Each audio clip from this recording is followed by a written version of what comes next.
BJP സംസ്ഥാന president K Surendran നയിക്കുന്ന വിജയയാത്ര കാസർഗോഡ് നിന്ന് പ്രയാണം ആരംഭിച്ചു. കണ്ണൂർ ജില്ലയിലാണ് യാത്രയുടെ ഇന്നത്തെ പര്യടനം. ഉത്തർപ്രദേശ് മുഖ്യമന്ത്രി യോഗി ആദിത്യനാഥാണ് യാത്രയ്ക്ക് തുടക്കം കുറിച്ചത്. This news brought to you by നിങ്ങളുടെ ജീവിതശൈലിക്ക് അനുയോജ്യമായ രീതിയിൽ ജീവിതത്തിലെ സ്വാദിഷ്ടമായ ആനന്ദങ്ങൾക്കിതാ എമിറേറ്റ്സ് ബേക്കറി പ്രവർത്തനം ആരംഭിച്ചിരിക്കുന്നു. രുചിയേറും വിഭവങ്ങളുമായി Emirates bakery, Anangoor, Kasaragod. Phone 9169163631. Kasaragod ജില്ലയിലെ ഏക പൊതുപരിപാടിയായതിനാൽ താളിപ്പടുപ്പ് മൈതാനിയിൽ 10,000-കണക്കിന് പേരാണ് ഉദ്ഘാടന പരിപാടിയിലേക്ക് ഒഴുകിയെത്തിയത്. ഉദ്ഘാടകനായ യോഗി ആദിത്യനാഥിന് കെ സുരേന്ദ്രനും കെ ശ്രീകാന്തും ഹാരാർപ്പണം നടത്തി. കേരളത്തിലെ സർക്കാരുകൾ ദേശസുരക്ഷയ്ക്കായി യാതൊരു നടപടിയും സ്വീകരിക്കുന്നില്ലെന്ന് യോഗി ആദിത്യനാഥ് ഉദ്ഘാടന പ്രസംഗത്തിൽ പറഞ്ഞു. രാഷ്ട്രീയ സ്വാർത്ഥതകൾക്ക് വേണ്ടി സംസ്ഥാനത്ത് അരാജകത്വം കൊണ്ടുവരുവാനാണ് ഇടത് വലതു മുന്നണികൾ ശ്രമിച്ചിട്ടുള്ളതെന്നും യോഗി കുറ്റപ്പെടുത്തി. ലവ് ജിഹാദിന് പദ്ധതിയിടുന്നവർക്ക് കേരളം സഹായം നൽകിയപ്പോൾ ഉത്തർപ്രദേശിൽ ലവ് ജിഹാദിന് എതിരായി നിയമം കൊണ്ടുവന്നുവെന്നും കേരളത്തിൽ ദേശവിരുദ്ധ ശക്തികൾ വളരുന്നുവെന്നും യോഗി ആദിത്യനാഥ് പറഞ്ഞു.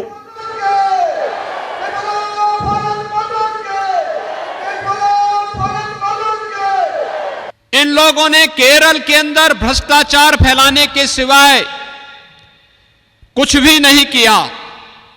जनभावनाओं के साथ खिलवाड़ करना, यहां पर केरल की धरती को अव्यवस्था और अराजकता का शिकार अपने राजनीतिक स्वार्थों के लिए इनके द्वारा किया जा रहा है.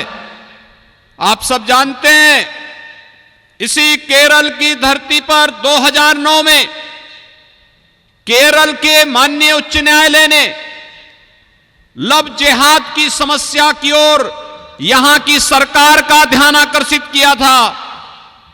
लेकिन यहां की सरकार लव जिहाद के नाम पर प्रारंभ की जा रही यहां की पूरी व्यवस्था को ध्वस्त करने की उस साजिश के खिलाफ आज तक कोई प्रभावी कानून नहीं बना पाई. लेकिन उत्तर प्रदेश के अंदर कुछ ही केस आए थे. लव जिहाद के खिलाफ एक सख्त कानून बना करके हम लोगों ने ऐसे तत्वों के खिलाफ कार्रवाई करना प्रारंभ किया है. കേരളത്തിൽ മാറി മാറി ഭരിച്ച ഇടത് വലതു മുന്നണികൾക്കെതിരെയുള്ള ജനരോഷം വിജയയാത്രയിൽ ഉയരുമെന്ന് BJP സംസ്ഥാന പ്രസിഡന്റും ജാഥ നായകനുമായ കെ സുരേന്ദ്രൻ പറഞ്ഞു. ശബരിമല വിഷയത്തിൽ പിണറായി വിജയൻ വിശ്വാസികളെ വേട്ടയാടിയപ്പോൾ ഉമ്മൻചാണ്ടി കുറ്റകരമായ മൗനം അവലംബിച്ചുവെന്നും കെ സുരേന്ദ്രൻ ആരോപിച്ചു. പിണറായി വിജയൻ ലക്ഷക്കണക്കിന് വരുന്ന വിശ്വാസികളെ വേട്ടയാടിയപ്പോൾ മൗനം അവലംബിക്കുകയായിരുന്നു ഉമ്മൻചാണ്ടി. കുറ്റകരമായ മൗനം അവലംബിക്കുകയായിരുന്നു ഉമ്മൻചാണ്ടി. വഞ്ചനാപരമായ നിലപാട് സ്വീകരിക്കുകയായിരുന്നു ഉമ്മൻചാണ്ടി. ലക്ഷക്കണക്കിന് ദേശീയ പ്രസ്ഥാനങ്ങളിലെ പ്രവർത്തകർ ജയിലറയിൽ കിടക്കുമ്പോൾ, 10,000-കണക്കിന് ആളുകൾ കേസിൽ പെട്ടുടലുമ്പോൾ ഉമ്മൻചാണ്ടി കുറ്റകരമായ മൗനമാണ് അവലംബിച്ചത്.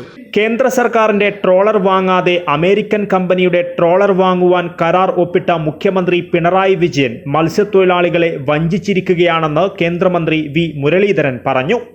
അമേരിക്കൻ കമ്പനിയുടെ ട്രോളർ വാങ്ങുവാൻ കരാർ ഒപ്പിട്ടത് കമ്മീഷൻ പാർട്ടിയുടെ അക്കൗണ്ടിൽ വരാനാണെന്നും മുരളീധരൻ ആരോപിച്ചു. കുമ്മനം രാജശേഖരൻ അധ്യക്ഷത വഹിച്ചു. MT Ramesh, Sunilkumar, Thushar Vellappally, CK Padmanabhan, PK Krishnadas, George Kurian, O Rajagopal, PC Thomas, P Sudheer, C Krishnakumar, Nivedita, Praful Krishna, G Raman Nair, Prameeladevi, Sadanandan master, AL Radhakrishnan, Shobha Surendran, Vishnupuram Chandrasekharan, Kuruvila Mathew എന്നിവർ സംസാരിച്ചു. കേരളത്തിന്റെ എല്ലാ ജില്ലകളിലൂടെയും കടന്നുപോകുന്ന വിജയയാത്ര മാർച്ച് 7-ന് തിരുവനന്തപുരത്ത് സമാപിക്കും. സമാപന സമ്മേളനം കേന്ദ്ര ആഭ്യന്തരമന്ത്രി അമിത് ഷാ ഉദ്ഘാടനം ചെയ്യും. News desk KCN.